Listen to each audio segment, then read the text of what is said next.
Hi, welcome to Pennsylvania Newsmakers, and as always, thanks for watching. Well, in the state capitol, a big public corruption case gets resolved, and hospitals continue to work on patient safety.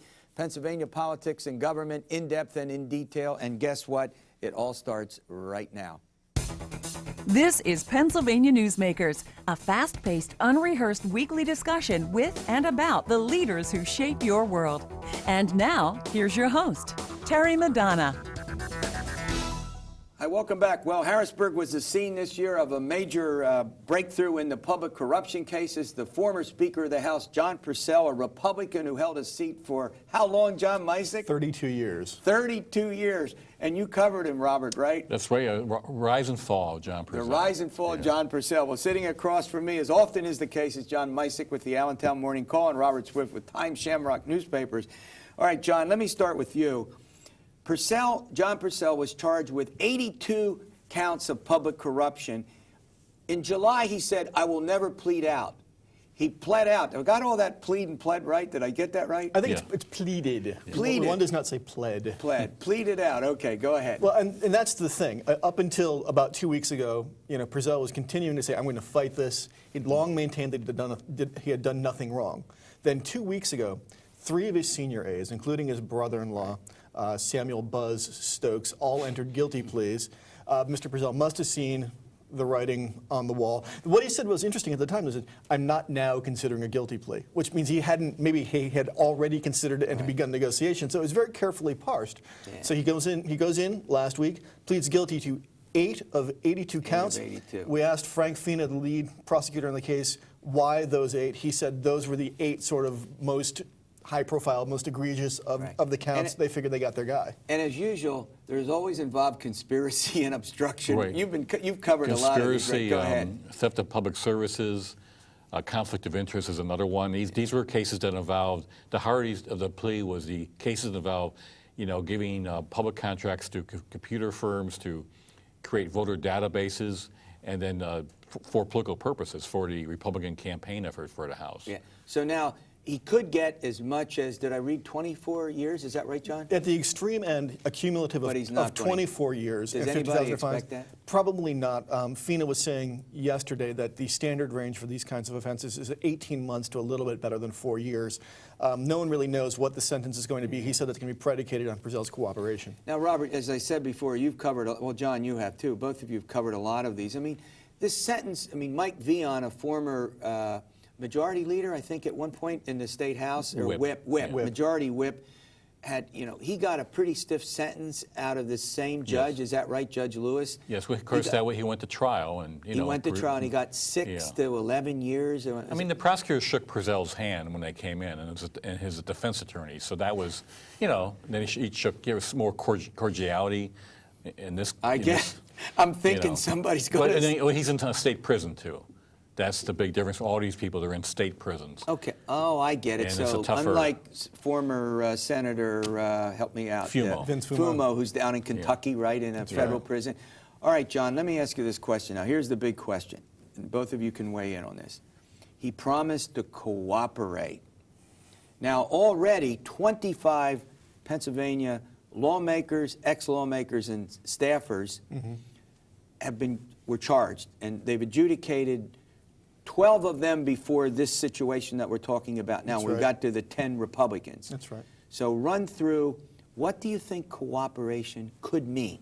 Well, think about it. Here's a guy who, for the better part of 2 decades, had his fingers in every major legislative decision that was made. We're talking about state takeovers of troubled school districts, pensions, the pay raise, the legalization of casino gambling. A guy who played a preeminent role in the shaping and all of this legislation. When one is at the table like that, no doubt one hears things. Not to say that anything untoward happened, but I'm sure there were people who, when they found out that Mr. Perzel was cooperating, probably began to sweat a little bit. Now listen, you go ahead. Yeah, we have a trial supposed to start at the end of the month in September with former Rep. Brett Feast and Perzel's chief of staff. That's coming up. We still have the DeWeese. Bill DeWeese, a former speaker. Yeah, former speaker. And former York County Rep. Steve Stetler, another leader in the House. All right, Robert, I want to ask you this question. So far, nothing in the Senate. 25 people, right, over in the House, nothing in the Senate. I talked to then Attorney General Corbett, who was sitting right where you guys are sitting. I know you've asked this question. They say the Senate investigation is ongoing. Has anything been done? You would think from the public record of Bonusgate that Pennsylvania has a unicameral legislature, just a House, that there's not even a Senate. It's all smoke and mirrors. That question was asked yesterday of Frank Fina, won't comment. He won't even say there's an ongoing investigation. It's a grand jury. We can't, We're going to run to break. When we come back, we have another situation with a state senator from Allegheny County, Jane Orie. Her charges have gotten a little more complicated. These guys will straighten us out. We'll be back in a moment. This broadcast of Pennsylvania Newsmakers is presented by the Pennsylvania Chamber of Business and Industry, the statewide voice of business, and by the Pennsylvania Cyber Charter School, bringing educational innovation and freedom to the children of Pennsylvania.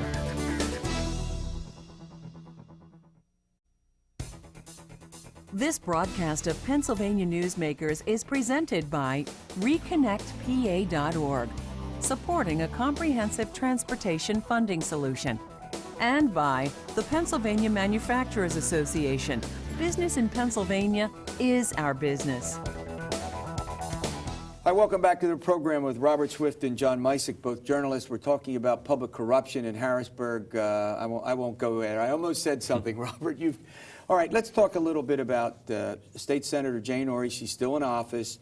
She was charged with, similar problems of using staff and public resources for campaign purposes. In this case, most of them centered around the campaign of her sister, who sits on one of the appeals courts, correct? That's right.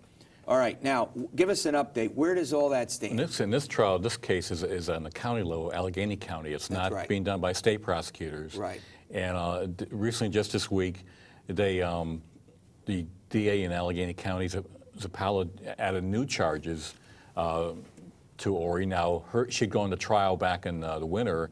It was declared a mistrial when an issue arose of whether the defense had submitted some forged documents. Forged documents. And that question was, well, how'd they get there? How'd they get to be that way? So these new charges elaborate on the claim that Senator Orie was involved in that. Now, she had been the third-ranking Republican in leadership. She had to step down from that post when she was charged. So this issue is very much ongoing. It raises a contrast to why is she the only senator caught up in this.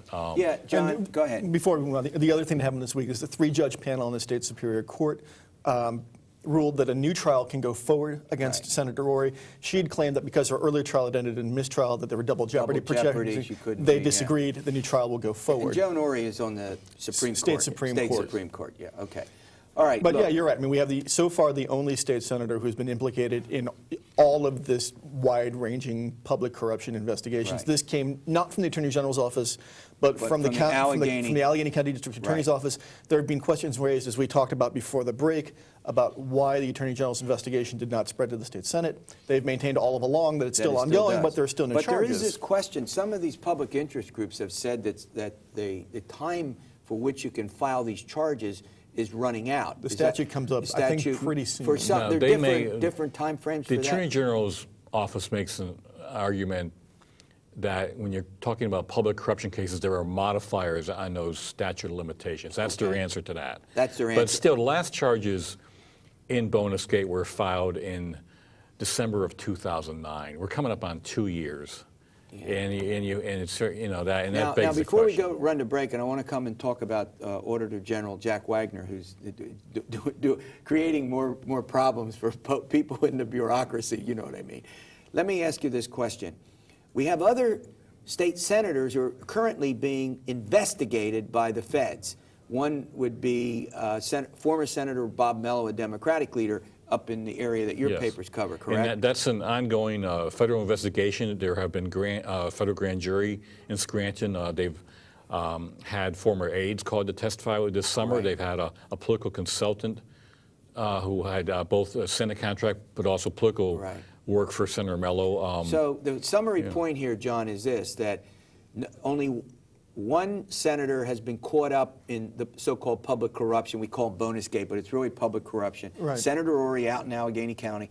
prosecuted by the Allegheny County DA.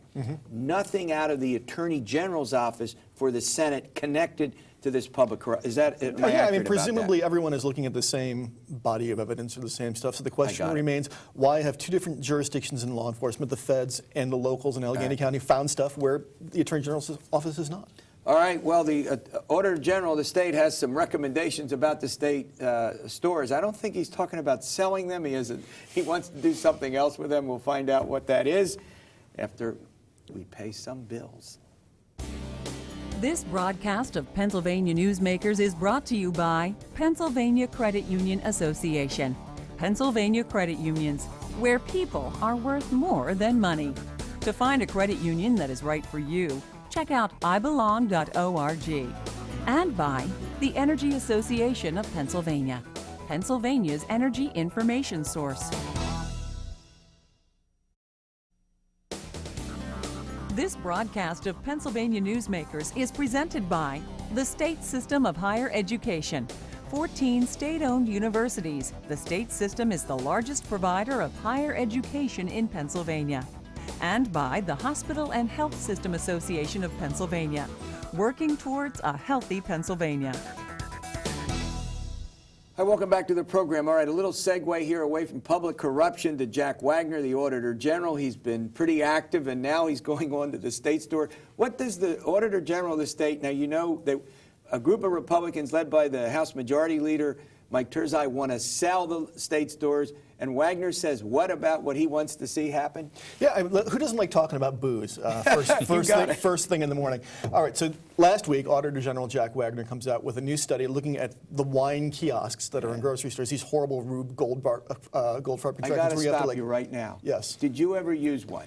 It is the most undignified process in the entire world. You have to blow into a breathalyzer. You have to run your credit card. You have to talk to a disembodied voice off at like LCB World Headquarters. You feel like a doofus. Okay, you hold really on. do. Did you ever? I'll come back. Did you ever use one? No. And I never used. I don't know that I would know how to do this. If I didn't drink already, it would Oh, it would force drive me you to drink. Yeah. So, Go ahead, but they've been a disaster for the LCB. They've not met their sales targets. They broke down over the Christmas holidays. You really want like a population of Pennsylvanians who are not lubricated at Christmas? It's amazing there weren't like murder So what's he sprees. say? So he says, what? A, get rid of them, Yeah. or make them work better. Or alternately, let the state stores be open 12 hours a day and on Sundays from 7 in the morning till 7 in the evening or whatever. Now we got about 40 seconds left. Is that a substitute? I mean, is this an alternative idea? Yes, this to is selling them. Go ahead. This is the pushback to Mike Perzel's proposal to, get rid of them. You see Auditor General Wagner weighing in, and also Senator Scarnati, saying take the handcuffs off the LCB. So this is the pushback that we're going to see this fall on this issue. Now this is big on the agenda. And by the way, the residents of our state in poll after poll have said sell it. But I think you guys have expressed over the years it's more skepticism about this, right? It's more subtle than that. If you ask people if you want to sell them, they'll say, sure, sell them. But it's not because they think it's a horrible idea. It's mostly because they want a bigger selection and they want better prices. Yeah. So if you say, well, if the existing infrastructure can do that, I think it polls the same way. It's mostly about selection and prices. Now, final word on this. You've been through this before. Too many times. I won't ask you to say how many. It's But down you on the will. fourth. Okay. This is a hard road to haul. All right, I'm going to put you on the spot. Yeah. Yes or no, do they do it? I mean, Sell the total state stores? passage? Yeah. No. Okay, there you have it. All right, hospitals continue to work on patient safety. We're going to talk a little bit about that. That's important to all of us after these words. This broadcast of Pennsylvania Newsmakers is presented by Highmark Blue Shield, changing the way health plans work for business with a variety of plan options for employers and more choices for employees. Information is available at highmark.com. Have a greater hand in your company's health. And by the Pennsylvania Healthcare Association, the future of long-term care. Hi, welcome back to the program. Over the past several years, hospitals have increased their activity in the whole patient safety area. We've talked about this on this program sometime in the past. Joining me to talk about that and bring us up to date is Sharon Muscatell. She's the Director of Quality and Performance Improvement for the Hospital and Health System Association of Pennsylvania. I got that all out, didn't I? You did. That's quite a mouthful. We go through these titles.